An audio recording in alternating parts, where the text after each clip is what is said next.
The forest of Verelda was not marked on most maps, and those who knew of it rarely spoke its name aloud. Even in the nearby village of Harrow Glen, the elders would grow silent when the wind shifted from the east, carrying with it a scent of moss, stone, and something older than memory. They called it cursed, they called it sacred, but they all agreed on one thing: no one entered the forest and came out unchanged. Yet on a misty morning, wrapped in flannel and purpose, Elena Rivers stepped over the weathered boundary stone and into the forest's breath. She was not a hunter, nor a thrill-seeker. She was a scientist, young, intelligent, and with a heart trained to see life where others saw fear. Her work in animal behavior had taken her through the plains of Kenya, the jungles of Sumatra, even the Arctic tundra. But Verelda was different. This was personal. The forest was whispered to be the last known home of a rare, reclusive species of black panthers, known by legend as the shadow claws. No official documentation had ever confirmed their existence. Only vague sightings, clawed tree trunks, and distant growls carried through the mist. To Elena, that was enough. Her boots sank slightly into the damp earth as she advanced deeper. Mist curled between ancient trunks. Birdsong was scarce, replaced by the low groan of trees and the occasional rustle far beyond sight. Every sense screamed to turn back. But she pressed on, recording her steps, marking her location, scanning for prints, scat, or any sign of feline movement. She wasn't just chasing proof. She was chasing a promise. Her late mentor, Dr. Howell, had believed in the shadow claws his entire life and died searching for them. Elena had vowed to finish what he started, not to tame the wild, but to understand it. 2 days passed. Her campsite was minimal, just a tarp, a hammock, and a small solar unit to keep her equipment alive. She had found scratch marks, paw prints, even old scat, but no eyes, no movement, nothing alive. Until the third morning, the mist was heavier than usual, and the air tasted of metal and stone. Elena was walking along a narrow animal trail when she heard it. Not a roar, not a growl, a sound like a soft whimper, low and uncertain. She froze, then followed. The sound led her to a rocky stream that trickled through a gully of ferns and mud. There, at the water's edge, lay a small, trembling shape, barely visible against the shadows. Elena stepped closer, cautiously lowering herself to the ground. It was a panther cub. Slick black fur clung to its thin frame. One of its hind legs was twisted unnaturally, likely caught in something or injured in a fall. Its eyes, wide, golden, and full of pain, locked onto hers. But it didn't flee. Elena's breath caught. Her mind shouted warnings. This is a predator. It has a mother. You're being watched. But her heart moved first.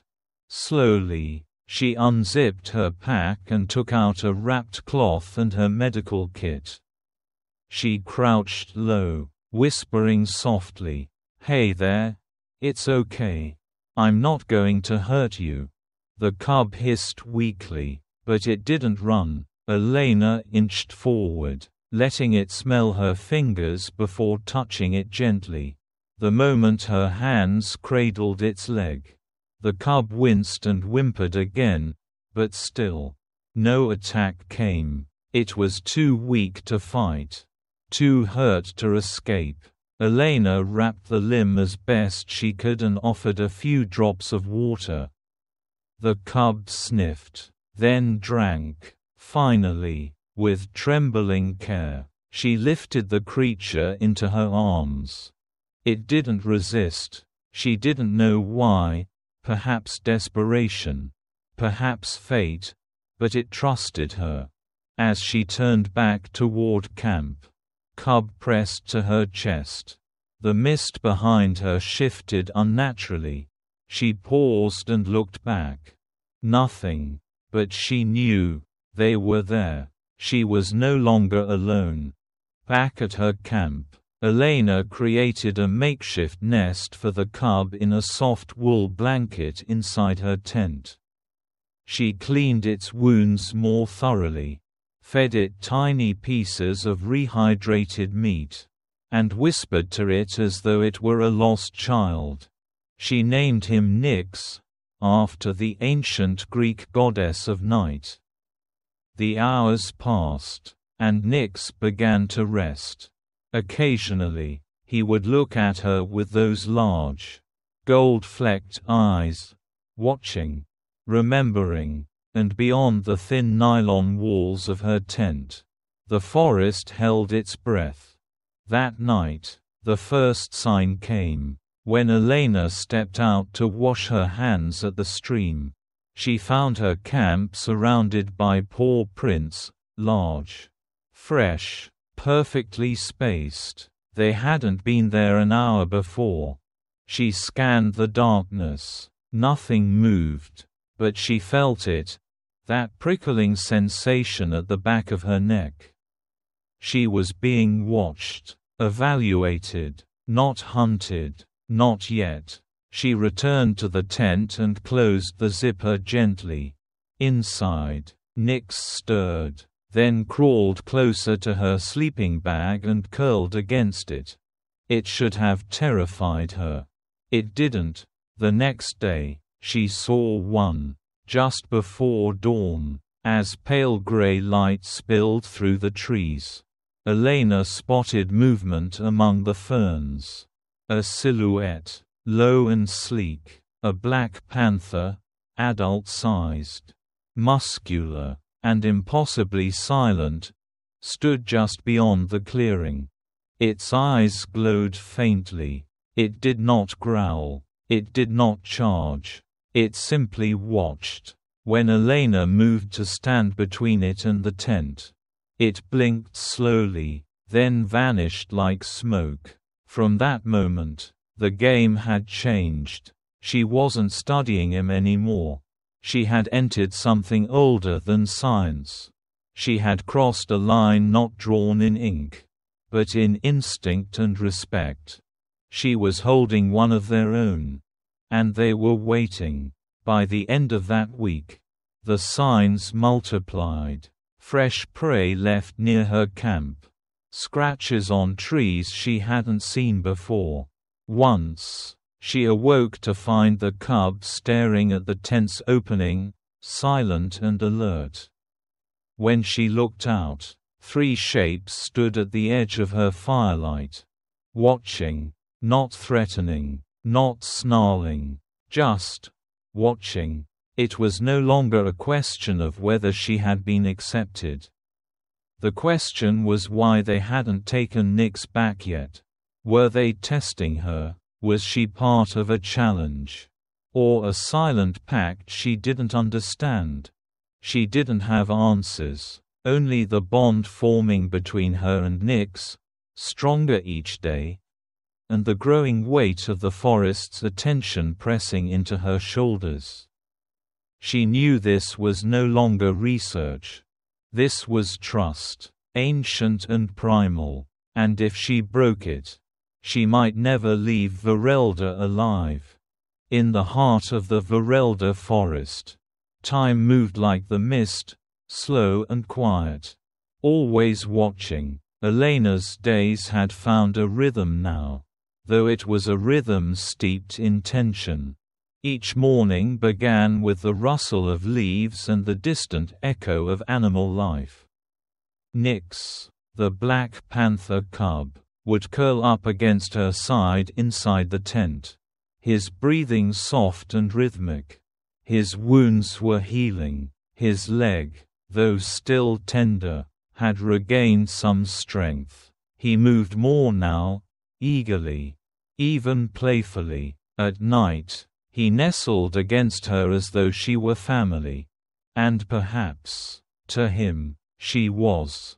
Elena fed him from her own supplies. Softened jerky, and boiled bits of fish from the stream. She spoke to him constantly, not with commands but with warmth. She told him stories of other wild places she had seen. Nix would sometimes tilt his head, eyes narrowing, as if he understood. She felt herself growing attached, not just as a scientist to a subject, but as a soul to another soul. But the forest hadn't grown any quieter. If anything, it had grown more alert. It started with the food. Elena kept her supplies in a sealed container hung high between two trees, standard protocol to keep animals away. But one morning, she woke to find the container ripped open. Though not destroyed, a small section of her dried meat was gone. But nothing else was touched. No tracks, no sound, just a clean, deliberate act. She thought perhaps a monkey, or even a clever bird, until she found paw prints. Huge ones. Black panther prints. 4 sets, all circling her camp, at a distance. Each set stopped, then moved again, always along the edges of visibility, never approaching too close. Not yet. That night, she didn't sleep. Instead, she sat upright inside her tent, flashlight in hand, hand resting gently on Nix's back. He didn't seem alarmed, just alert. His ears perked now and then. He sniffed at the air. Then came the first sound. A deep growl from somewhere beyond the firelight. Not a roar, not aggressive. It sounded like a warning. Calculated. Controlled. Elena froze. Then came another, from the opposite direction. A third. Then silence. She didn't go outside. She didn't need to. She knew they were there. Watching, listening. She was being measured. By the 5th day since rescuing Nix. The signs were impossible to ignore. Scratch marks on trees appeared overnight, far higher than Nix could reach.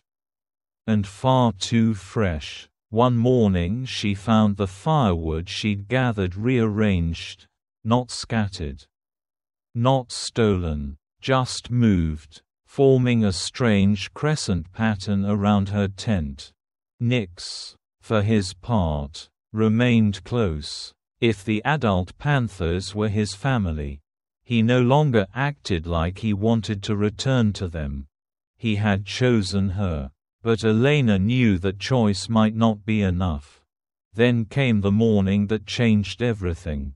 The air was cooler than usual, and the mist hung lower than the trees. Elena stirred awake slowly. Nix pressed to her chest. The rising sun barely visible through the mesh of her tent. And then she heard it. The crackle of twigs, close. Too close. She turned her head slowly. Outside her tent, through the thin plastic window, 4 shapes stood in a perfect semicircle. Black panthers. Massive. Silent. Their eyes glowed amber in the morning light. Fixed not on her, but on Nix, who was peering out between her arms. Elena's breath caught. Her heart began to pound. Slow but powerful, she stayed completely still. The panthers didn't move, they didn't snarl, they didn't pace, they just stared. There was no aggression in their posture. No crouching, no teeth, only presence, judgment. One of them, larger than the others, had a scar across its face, a diagonal streak that ended above one eye. Elena instinctively recognized it as Kale, the one she had seen before at the edge of the clearing. Nyx let out a low whimper and pressed closer to her. She reached for him gently, holding him close. And then she understood. This was the trial, not of strength, not of violence, but of intention. They had come to see who she really was, how she would protect their own, whether she was just another human playing at kindness, or someone worthy of what came next. She sat up slowly, unzipping the tent with one hand, keeping Nyx tucked in the other. She crawled out into the soft mud, facing him directly. Her hands trembled, but she didn't back away. "I won't hurt him," she said, her voice soft but steady. "I never will." Nyx buried his head in her chest. The panthers made no move. Kale blinked slowly, then the one beside him stepped forward slightly. A silent pressure entered the air, like the moment before a lightning strike. Elena looked down at Nyx. He looked up at her. Their eyes met, and in that instant, Nyx did something she never expected. He turned toward the panthers, looked at him, then walked right back into her arms, nuzzling beneath her chin. He chose her. Again, the lead panther stepped back. Another turned and disappeared into the brush. One by one, they melted into the trees, silent as ghosts, leaving only the weight of their gaze behind. Elena stood alone again. Her breath came shakily now. Her knees gave slightly as she sat in the grass, clutching Nyx close. They hadn't attacked. They hadn't reclaimed him. They had simply watched. And they had left him with her. Later that afternoon, Elena found something strange near her tent. A small stone placed carefully on top of the wooden log by the fire pit. It wasn't natural. It had been put there, smooth, oval, and perfectly clean. A sign, a warning, or a symbol. She didn't know, but she didn't move it. Instead, she cooked a small piece of fish for Nyx and hummed softly, her back against the tree. That night, as the moon rose full and silver, she saw eyes glowing in the distance, just watching. But this time, she felt no fear, only understanding. To be watched by the wild is not to be threatened. It is to be invited to prove your heart. And Elena, without knowing it, had just taken the first step toward a pact older than time. The first thunder rolled in low, like a distant growl that never ended. Elena looked up from her notebook as the light dimmed unnaturally. Through the canopy of trees above, the sky had turned a bruised gray, thick with storm. The humidity in the air pressed against her lungs, and a wall of wind swept through the forest, stirring leaves and bending branches. She had survived storms before, but nothing ever sounded like this. It wasn't just weather, it was a warning. She zipped up the tent, secured what she could, and turned to Nyx. The cub was curled in the corner on a folded blanket, his breathing shallow. His nose was dry and hot. For the last 2 days, He had been eating less, playing less, and now he barely lifted his head. Elena's hand brushed over his head gently. His eyes fluttered open, not with fear, but fatigue. "You're burning up," she whispered. It was fever, likely an infection from the earlier wound. Something that had been hiding under the surface. She had cleaned it, but it wasn't enough. The wound needed help. Real help. And time was running out. The storm hit just after nightfall. Rain lashed the tarp like a drumbeat. Loud and relentless. Lightning split the sky, lighting the forest in flashes of silver. Thunder crashed so close it rattled Elena's teeth. Nyx whimpered softly, curled in a tight ball, his small body shaking. Elena lit her lantern, hands shaking. The basic antibiotics she had were almost gone. She needed more, or something better. Her mind raced. The green-stemmed vine with yellow buds. Dr. Howell used it in Sumatra for panther cubs. Anti-inflammatory, fever-reducing. She had seen it once before, further south. Near the ravine. It was almost 2 hours' walk. And it was night, in the middle of a storm, in the territory of predators. She zipped her jacket, grabbed her waterproof pack, and placed her hand gently on Nyx's back. He didn't stir. "I'll be back," she whispered. "You hold on." The forest had turned to chaos. Mud sucked at her boots with every step. Water rushed in sheets down the slopes. Branches whipped her face and arms. But Elena kept going, driven by fear and love and sheer refusal to give up. Lightning revealed everything: the trees, the rocks, the slashing rain. She slid once, cut her palm, twisted her ankle, but forced herself upright. Time blurred. Her body ached. Her breath came in short gasps. Then, finally, she saw it.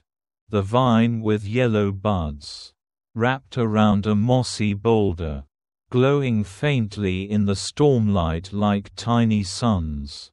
She tore off what she needed and stuffed it into her bag, sealing it tight. Then she turned to run back, but froze. She wasn't alone. Across the clearing, between two massive trunks, a dark figure stood, sleek, still, watching. Kale. The scar was unmistakable, a deep, slashing line that ran from his ear to above his right eye. They stared at each other in the rain, both soaked, both silent. Elena didn't move. She barely breathed. Kale took a single step forward. Then, did nothing more. He didn't growl. He didn't pounce. He simply turned his head and disappeared back into the shadows, silent as a ghost. And for the first time, Elena understood. He had followed her, not to stop her, to see her. She stumbled back to camp, barely able to stand. Inside the tent, Nyx was barely conscious, his small chest rising and falling unevenly. Elena boiled water with trembling hands, crushed the herbs, prepared a tincture as fast as her body would allow. She cleaned his wound again, applied the poultice, and then gave him a few careful drops of the mix. Hours passed. The storm eased. The rain faded to a whisper. And finally, just before dawn, Nyx stirred. He lifted his head, blinked, then licked her hand. Elena dropped her head to his side and cried. She must have drifted off, because she woke to the softest sound, a thud. just outside the tent. Nyx was asleep again, more peacefully now. Elena rose quietly, unzipped the tent flap, and stepped into the dewy morning. At the edge of the clearing, lying atop the log where she usually sat to eat, was a fresh rabbit. Clean kill, unchewed, still warm, a gift. She looked around, heart pounding. Then she saw him. Kale stood just beyond the trees, his golden eyes fixed on her. Not with threat, not with curiosity, with recognition. The moment held. The wind passed. Then Kale turned and vanished once more into the trees. But Elena knew. It was no longer just tolerance. It was the first gesture of trust. From that day on, things changed. Kale came closer to the camp during the evenings, never crossing the boundary. But no longer hiding. Sometimes, Elena would find tracks right outside the tent in the morning. Once, she found a bird feather placed beside the log. Its meaning unclear but intentional. Nyx recovered quickly. His energy returned. He played again, but now, his eyes often drifted toward the woods. Toward where Kale had stood. Elena knew what that meant. The forest was no longer testing her. It was beginning to accept her. Not fully, not yet, but enough. Enough to offer a rabbit. Enough to leave her alive. Enough to watch with different eyes. In the ancient language of the wild, where no words are spoken, trust is not given, it is earned. And on that storm-torn night, through mud, blood, and instinct, Elena Rivers had taken her first real step into something sacred. The sun was beginning its slow descent, casting long golden beams across the vast savanna. Dust from the earlier standoff hung in the air like a curtain, softening the outlines of every tree and stone. The light turned Barrow's gray hide into bronze, glowing faintly as if the earth itself had crowned him a guardian. But beneath that glowing surface, blood trickled slowly down his flank. A lion's claw had left a long, shallow gash across Barrow's right shoulder, an injury he had barely acknowledged during the confrontation. The sting of the wound pulsed with every breath. But Barrow remained still, planted like a monolith. Above him, Lena trembled. She lay pressed against the curve of his massive back, her slender legs folded tightly beneath her. The encounter had left her breathless, her chest rising and falling in quick, panicked bursts. She had seen death too closely, felt its breath in the growls, seen it in the glint of teeth and the tense muscles ready to pounce. But Barrow had stood between her and all of it. Even now, though bleeding, though exhausted, he stood like a fortress, unshaken. Lena's eyes brimmed with tears. She blinked rapidly, but they fell anyway, tracing paths through the dust on her cheeks. She wasn't just frightened anymore. She was in awe. The lions were still there, circling at a greater distance now, hidden among the tall grass. Their eyes occasionally flickered in the dying sunlight. But they didn't approach again. Something had shifted. They had tasted doubt. The youngest lion paced back and forth near the edge of a low bush, glancing back toward the pride leader. He wanted to charge again. He wanted to prove himself. But even youthful arrogance couldn't erase the image of Barrow's silent resistance, his refusal to break. to back down. The dominant lioness remained still, seated just far enough to observe without risk. Her ears flicked, her golden eyes fixed on Barrow's stance. She wasn't just calculating, she was recognizing something ancient. This was not a fight she could win.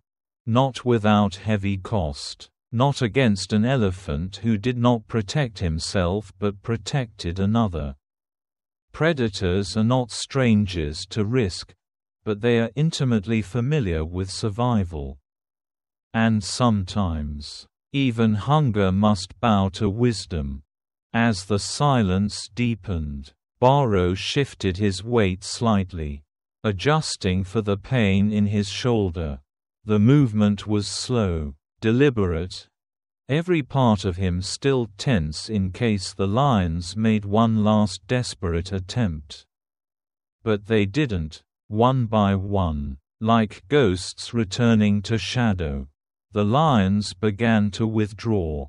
The young male was the last to turn away, his eyes burning with frustration. But even he eventually followed the others, disappearing into the golden grass that now whispered only of retreat. Barrow didn't relax, not yet. He waited, breathing, listening. Only when the land itself seemed to exhale did he lower his trunk slightly and release a deep, rumbling breath that echoed through the empty plains like the last roll of thunder after a storm. Lena slowly unfolded her legs and stepped down from his back. Her legs were wobbly, the tension still coiled in every muscle. But she moved forward until she stood just beneath his large head. She looked up.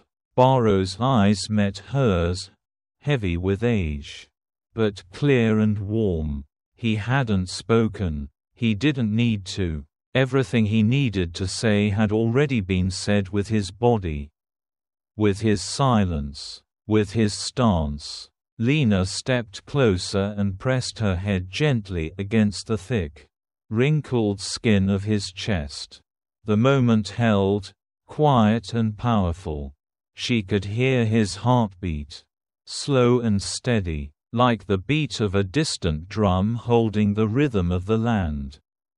She pulled back slightly, then lifted her head and touched her forehead to his, just beneath his eye.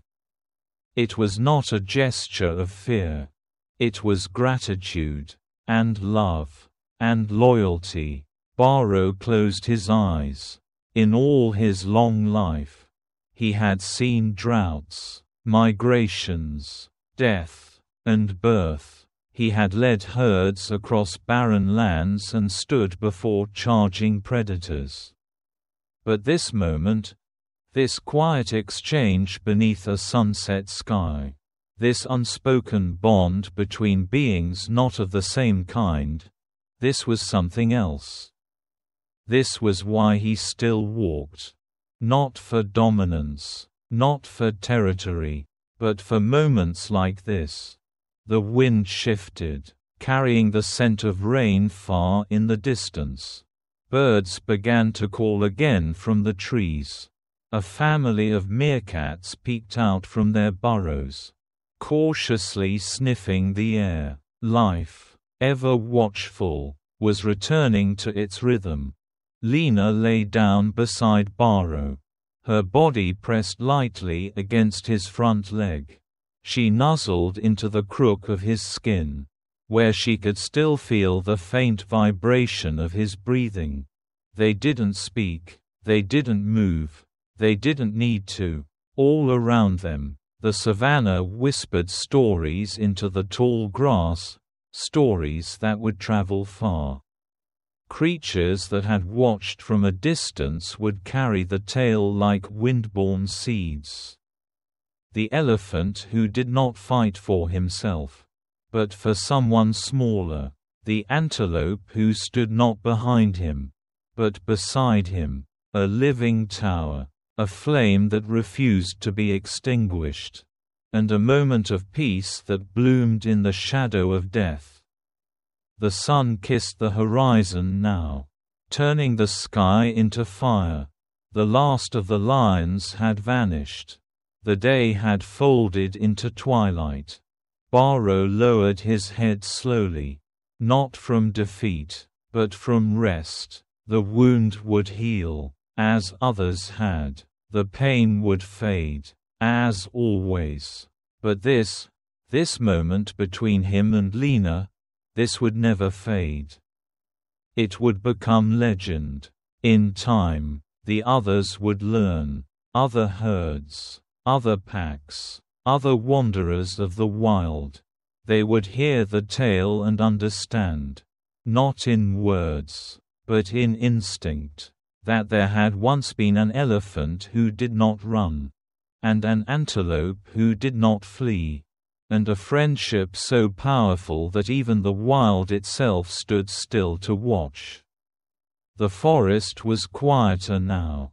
After weeks of storms, fear, and fragile steps into the unknown, the Verelda wilderness had settled into a peaceful hum.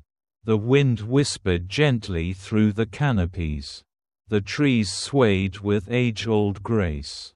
And birdsong returned with the rhythm of morning light. But inside Elena's heart, a storm had only just begun to still. She sat on a moss-covered stone near the edge of the river. Her pack beside her, her body still healing. The wound on her shoulder from the hunter's trap had mostly closed. But the bruises on her ribs ached when she breathed too deeply. She welcomed the ache. It reminded her she was alive. And it reminded her why she had come. Beside her lay Nyx, no longer a fragile cub. His muscles had filled out. His steps were confident. And the playful clumsiness of youth had sharpened into quiet awareness. He stood taller now, his black coat glossy under the filtered sun. He was becoming what he was born to be. But still, he stayed beside her, head resting near her knee. Just as he had when he was small and frightened and lost. Elena ran her hand gently between his ears, tracing the space she had once cleaned and bandaged. Her fingers trembled as they moved. Because today was goodbye. She had made the decision days ago. There was no longer a reason to stay. The forest had shown her everything it could. And the panthers, even Kale, had given her something far more valuable than data or photos. They had given her trust. She had survived in their territory, tended to one of their own, and stood beside them when danger came. And though no words were exchanged, Elena knew what had passed between them. She had not been accepted as a visitor. She had been acknowledged as part of their world. Now, it was time to step away. To leave the sacred space before she overstayed the invitation. She stood slowly, her breath catching slightly as her side flared in pain. Nyx rose with her, watching her face. He seemed to sense it. This wasn't just another walk. Another moment. This was the last. She turned to him, kneeling slowly, bringing herself to his level. "You're ready," she whispered, brushing a strand of hair from her face. Stronger than ever, brave, wild. Nyx stared at her. Silent, unmoving. "You don't need me anymore." She could barely finish the sentence. Her throat tightened, her eyes blurred. Nyx leaned forward and pressed his forehead gently against hers. It was the same gesture he had given her in the tent when fever had nearly claimed him. A gesture not of submission, but of understanding. And love. The river sparkled in the afternoon light as Elena stepped into the shallow water. boots splashing gently over smooth stone. The forest behind her stood still, not menacing, not cold, but watching, holding its breath. She had crossed this stream alone once. In the dark, chasing a cry for help. Now she crossed again, changed. When she reached the halfway point, she turned, and saw them. Kale stood at the tree line, his body regal and calm. Beside him, 2 other adult panthers stood, silent, powerful. Their eyes glowed gold beneath the shadowed leaves. Not with threat, but peace, and from between them, Nyx stepped forward. He looked at Elena, just looked, and then he ran. Not away, not to her, but one last time. He crossed the riverbank, padding softly through the shallows until he stood before her. He brushed his head against her side, pressed his cheek to her thigh, and held.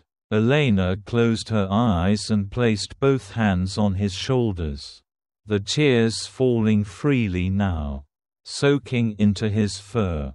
"Thank you," she whispered. She didn't know if he understood the words, but the silence between them carried their meaning louder than language ever could. After a few moments, Nyx pulled away. He turned, and walked back to the forest. He didn't look back, but Elena did. Again and again, she reached the edge of Verelda near dusk, the sun folding behind the trees like a secret being tucked away. The first villagers she met gasped when they saw her, ragged, limping, eyes full of something too large to name. They asked if she had seen the panthers, asked if she had survived them. Elena said very little, but word spread quickly, as stories do. The scientists in the cities received her journal entries, her scratched field recordings, the few grainy images she had taken. They studied her findings. Astonished, she became a name passed between institutions, conferences, publications. But what the villagers spoke of was different. They didn't speak of her data. They spoke of her eyes, how she had returned from the Black Forest not afraid, but changed. They whispered that she had walked among the panthers, that she had touched them, fed them, bled for them, that she had stood at the side of the scarred one, Kale, and had been left alive. Some said she was protected by a forest spirit. Some said she was half wild now herself. But the most common story was the simplest. A woman once entered the forest not as a predator, and not as prey, but left as one of them. Years later, children in the village would sit around fires and hear the tale of Elena Rivers, the Panther woman, whose heartbeat once matched the paws of the wild. They would tell how, on the clearest nights, if you stood at the edge of the forest and looked closely, you might see a figure, tall and quiet, being followed by a sleek black shadow. The shadow that was no longer lost. In the heart of the Verelda, the panthers still roamed.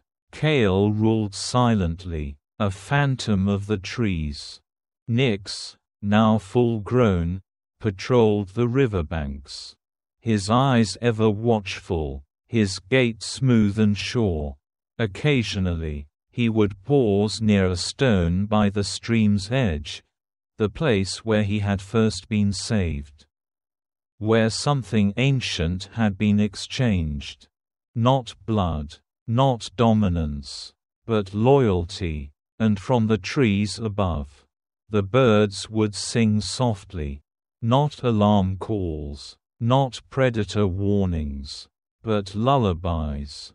for a pact made not in fear, but in love. Thank you for watching the video. If you enjoyed it, please comment 1. And if you didn't, just hit like. See you in the next videos.